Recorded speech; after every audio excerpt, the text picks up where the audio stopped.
नमस्कार। आज की इस कड़ी में हम लोग मन और मन का नियंत्रण कैसे किया जाए इस पर चर्चा करेंगे, क्योंकि मन हमारे जीवन का सबसे महत्वपूर्ण पक्ष है, हमारे व्यक्तित्व का सबसे महत्वपूर्ण पक्ष है। और यदि मन पर विजय प्राप्त कर लिया जाए तभी हम राजा हैं, और यदि मन पर विजय नहीं है तो हम सबसे बड़े गुलाम हैं। तो इसलिए मन को समझना और उस पर नियंत्रण करना सबसे बड़ी आवश्यकता है, और आप यूँ कह सकते हैं कि मनुष्य ने जन्म ही इसीलिए लिया है। और इसीलिए मनुष्य शब्द और मानव शब्द या मनुज शब्द पर आप चर्चा करें, विचार करें, तो आप ये देखेंगे कि ये सारे शब्द मन से बने हुए हैं। यानी जिसमें मन की प्रधानता है, मनन और चिंतन की प्रधानता है, उसे ही मनुष्य कहा जाता है। और इसीलिए वेद आदि में कहा गया है कि मनुर्भव, मनुष्य बनो। यानी अपने मन पर नियंत्रण करो। जो अपने मन पर नियंत्रण कर लेता है वही मनुष्य है, अन्यथा वह पशु या अन्य योनियों का प्राणी है। भले ही हमारी शरीर मनुष्य की हो, लेकिन हम वास्तव में मनुष्य नहीं है जब तक हम अपने मन पर नियंत्रण न कर ले। मन पर नियंत्रण होगा कैसे? मन पर नियंत्रण केवल विवेक के द्वारा संभव है।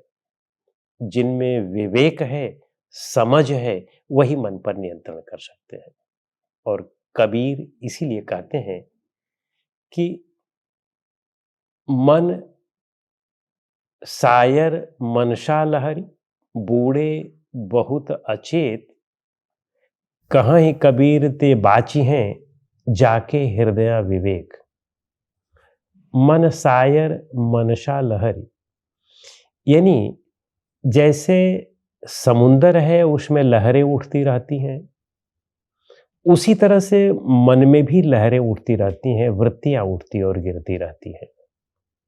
तो समुंदर में आप देखें कि ज्वार भाटा आता है। ज्वार का मतलब कि बहुत ऊंचाई पर पानी का उठना, और भाटा का मतलब नीचे हो जाना, गिर जाना। या उसके अलावा भी उसमें सदैव लहरें उठती रहती हैं। उसी तरह से हमारे मन में भी लहरें उठती रहती हैं। इन मन की लहरों को हमें रोकना है, समाप्त करना है। मन को नहीं समाप्त किया जा सकता है, मन की लहरों को रोका जा सकता है, उसे समाप्त किया जा सकता है। इसीलिए महर्षि पतंजलि योग चित्त वृत्ति निरोधा कहते हैं। वह चित्त निरोध की बात नहीं करते हैं। चित्त तो निरोध किए नहीं जा सकता है जब तक जीवन है, बिना चित्त के तो कोई काम ही नहीं हो सकता है। लेकिन उसकी वृत्तियों का निरोध किया जा सकता है। तो वृत्ति का निरोध करना है, यानी लहरों का निरोध करना है, लहरों को रोकना है। और वो लहरें कैसे रुकेंगी? तो पहले समझ लें कि लहरें हैं क्या। काम, क्रोध, मद, लोभ, ईर्ष्या, मत्सर, द्वेष, ये सब लहरें हैं। और ये लहरें कब उत्पन्न होती हैं? इच्छाओं के द्वारा। इन सब का मूल जो है हमारी इच्छा और आसक्ति है। जिस चीज के प्रति आपकी इच्छा और आसक्ति अधिक होगी, उसमें आपकी लहरें अधिक उठेंगी उस विषय के प्रति। और जिस पर आपकी इच्छा और आसक्ति ही नहीं है, उस संबंध में आपके मन में लहरें ही नहीं उठेंगी। जैसे अपने घर में कहीं कोई परेशानी हो जाती है, अपने बच्चे को परेशानी हो जाती है, अपने भाई को परेशानी हो जाती है, माता पिता को परेशानी हो जाती है, तो हमें कितना दुख होता है, क्योंकि उसमें अपनत्व का भाव है, उसमें आसक्ति का भाव है। लेकिन वही चीज कहीं दूसरे के साथ होती है घटना, तो हाँ, करुणा, मनुष्य का हृदय तो करुणामय होता ही है, तो हमें दुख हो सकता है, लेकिन उतना दुख नहीं होता है, उस इंटेंसिटी का दुख नहीं होगा कि जितना इंटेंसिटी का हमें जब अपने जिन्हें हम मानते हैं उन्हें होता है तब। तो क्यों मन में लहरें उठ रही हैं? क्योंकि हम में कामना और आसक्ति है। कामना और आसक्ति जब आप परित्याग करते हैं, तब निश्चित रूप से लहरें धीरे धीरे कम होने लगती हैं, और फिर वे पूरी तरह से समाप्त भी हो जाती हैं। तो जो एनलाइटेंड हो गए हैं, जो बुद्ध बन गए हैं, जिन्हें बुद्धत्व मिल गया है, उन्होंने अपनी कामनाओं का परित्याग कर दिया है। तो कामनाओं का परित्याग से ही हमारा मन शांत हो सकता है। और कामनाओं का परित्याग कैसे होगा? वह विवेक से होता है। यदि विवेक है, सही समझ है, तो आप कामनाएं कर ही नहीं सकते। आवश्यकताएं तो पूर्ति करना हम सबका कर्तव्य है, लेकिन कामनाओं को पूर्ति करना हमारा कर्तव्य नहीं है। कामनाओं की पूर्ति तो हमारा पागलपन है। भोजन के बिना शरीर चल नहीं सकता है, कपड़ा भी आवश्यक है और एक घर भी आवश्यक है। तो ये सब हमारी आवश्यकताएं हैं और इन आवश्यकताओं के बिना जीवन चलना मुश्किल हो जाता है। कोई भी इनलाइटेंड भी हो जाए तो भाई भोजन तो लेना ही पड़ेगा, बिना भोजन के कैसे चलेगा शरीर। तो चाहे बुद्ध रहे हों, चाहे महावीर रहे हों, चाहे गांधी रहे हों, चाहे राम रहे हों, कृष्ण रहे हों, सबको भोजन लेना पड़ा। तो भोजन की आवश्यकता है, लेकिन कौन सा भोजन मिले, किस भोजन से हमारा पेट भरेगा। बिना अचार के, बिना चटनी के, बिना पिज्जा के, बिना बर्गर के हमारा पेट नहीं भरता है। ढेर सारे लोग हैं, तो वो इच्छा हो गई। लेकिन सहज रूखी सूखी रोटी मिल जाए, कुछ भी मिल जाए, पेट भर लिया। जब भूख खूब लगी है तो पेट भर जाएगा, वह मीठा लगेगा, तो वह आवश्यकता है। तो कहने का मतलब है कि इच्छा और आवश्यकता में भेद किया जाए और इच्छाओं का परित्याग किया जाए। इच्छाएं मन के पागलपन है। अब किसी के पास करोड़ों और अरबों रुपए हैं, 5 घर है, 10 घर हैं, लेकिन फिर भी और भी घर पर घर बनाए जा रहे हैं। क्यों बनाए जा रहे हैं? क्योंकि एक पागलपन आ गया है, एक मन में विकार आ गया है। वो सोचते हैं कि जितने ये सब सारी संपदाएं हो जाएंगी, उतने हमारा मन शांत होगा, उतने हमारा मन स्थिर होगा। और इसी में शांति और स्थिरता के चक्कर में पूरा जीवन चला जाता है और शांति स्थिरता कभी नहीं मिलती है। और कुछ लोग हैं जिनको एक भी कमरा नहीं है, फिर भी शांत और स्थिर हैं, क्योंकि वो जानते हैं कि कमरे से शांति नहीं मिलने वाली है। हाँ, ये आवश्यकताएं जरूर हैं, लेकिन उससे शांति और स्थिरता नहीं मिलने वाली है। तो विवेक होना चाहिए। और विवेक कैसे आएगा? जब आप इस संसार की सत्यता को, अपनी सत्यता को समझेंगे, तभी विवेक आएगा। जब हम ये सोचते हैं कि हमें इस संसार में हमेशा के लिए रहना है, तो हमेशा के लिए रहना है तो इसलिए हम खूब सांसारिक वस्तुओं को इकट्ठा करना चाहते हैं। जैसे किसी का 10 साल उम्र है, किसी का 20 साल उम्र है, तो सब अब सोचते हैं कि हम 100 साल तक जिएंगे, 80 साल तक जिएंगे, हो सकता है और भी जी लें। या लोग सोचते हैं कि हम तो मरेंगे ही नहीं, पड़ोसी मर रहा है, लेकिन हम थोड़ी मरेंगे, हमारा थोड़ी समय आएगा। लेकिन मृत्यु का कोई निश्चित समय नहीं होता है, वो कभी भी घेर सकती है।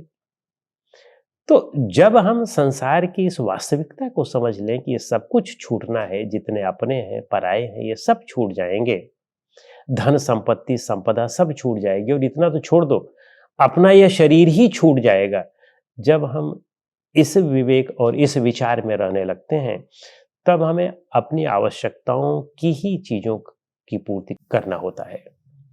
जब हम ये सोचते हैं कि नहीं, ये तो सब नित्य है, सब इटर्नल है और हम हमेशा यहाँ रहेंगे, तब हम इच्छाओं की पूर्ति में लग जाते हैं।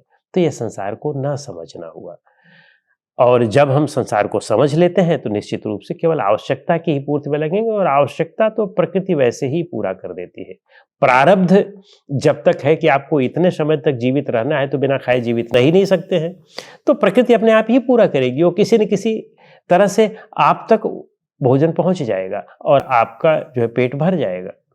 लेकिन जब आप इच्छाओं में जीने को चाहते हैं, तो आपको कितना भी मिल जाए, पेट नहीं भरने वाला है। तो इसलिए विवेक से उस पर अंकुश लगाएं। जैसे समुंदर को यदि आप पार करना चाहते हैं, तो मजबूत नाव बनाना पड़ेगा आपको।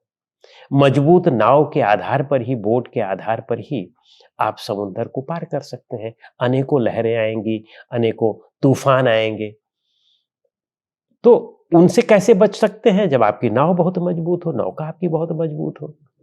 लेकिन यहां पर मन में जब बहुत गहरा विवेक हो, तो विवेक के आधार पर ही आप मन की लहरों को पार कर सकते हैं। अगर विवेक नहीं है तो मन की लहरों में डूब जाएंगे और हमेशा दुख में ही जो है पड़े रहेंगे। और आज तो मनुष्य का जन्म मिला हुआ है, इसके बाद कौन सा जन्म मिलेगा, कीड़े मकोड़े का, पशु का, पक्षी का कौन सा जन्म मिलेगा, वहां पर कौन सी आपकी इच्छाएं पूर्ण हो पाएंगी, ये तो फिर वक्त ही बताता है। और इन चीजों का आप अनुभव स्वतः कर सकते हैं देख करके कि कीड़े मकोड़े कैसे रोज पैरों के नीचे आ रहे हैं, कितने पशु पक्षी मर रहे हैं, ये आप देख सकते हैं। कुछ लोग बिना भोजन के मर रहे हैं, कुछ लोग को भोजन मिल रहा है लेकिन फिर भी बीमारियों से मर रहे हैं या किसी अन्य कारणों से मर रहे हैं। कहीं उनकी दवा नहीं हो पा रही है और कोई व्यवस्था नहीं हो पा रही है। और हम में ये सब है फिर भी हम अशांत हैं। तो कहने का मतलब है कि विवेक लाया जाए कि इस संसार में अपना कुछ भी नहीं है, सब कुछ नाशवान है, सब कुछ टेम्परेरी है। तो इस टेम्परेरी में जो है हम नित्यता चाह रहे हैं, अपनापन चाह रहे हैं, तो यह मूर्खता ही है। तो जब इस विवेक में दृढ़ होंगे तभी बात बनेगी, तभी मन पर अंकुश लगेगा, तभी मन स्थिर होगा और मन शांत होगा। और जिसका मन स्थिर और शांत है वही कुछ क्रिएटिव कार्य कर सकता है, वही कुछ अपने लिए कार्य कर सकता है, कुछ नई खोज कर सकता है, वही दूसरे की भी मदद कर सकता है, दूसरे की भी सेवा कर सकता है। जितनी सेवा बुद्ध, राम और कृष्ण ने, मोहम्मद ने और ईसा ने की, उतनी सेवा हम सामान्य लोग कहाँ कर पाते हैं। इसलिए कि उनमें आसक्ति नहीं थी, वो जानते थे कि संसार को छोड़ना है और उसी भाव में हमेशा रहते थे कि जब भी छोड़ना पड़ जाए तुरंत छोड़ दो, कोई परेशानी नहीं। लेकिन हम लोग इस भाव में नहीं रह पाते हैं। हम लोग तो सोचते हैं कि मृत्यु जो है वह बहुत ही अपशकुन चीज़ है, इसलिए मृत्यु का नाम भी नहीं लेते हैं। सोचते हैं कि मृत्यु का नाम नहीं लेंगे तो मृत्यु आएगी ही नहीं। तो इस तरह से यह सब हमारी अज्ञानता है, अविद्या है। तो कहने का मतलब विवेक के द्वारा हम वहाँ तक पहुँच सकते हैं। तो संसार की अनित्यता का बोध हो और अपनी यानी आत्मा के अपने स्वरूप की नित्यता का बोध हो कि हम नित्य हैं और हम ही हमेशा अपने साथ रहेंगे, दूसरा और हमारे साथ हमेशा कोई नहीं रहेगा। तो इसलिए हमें जितनी आवश्यकता है उतने का ग्रहण करो, बाकी सब चीज़ों का त्याग करते चलो। बस यही सुख और शांति का मार्ग है। नमस्कार।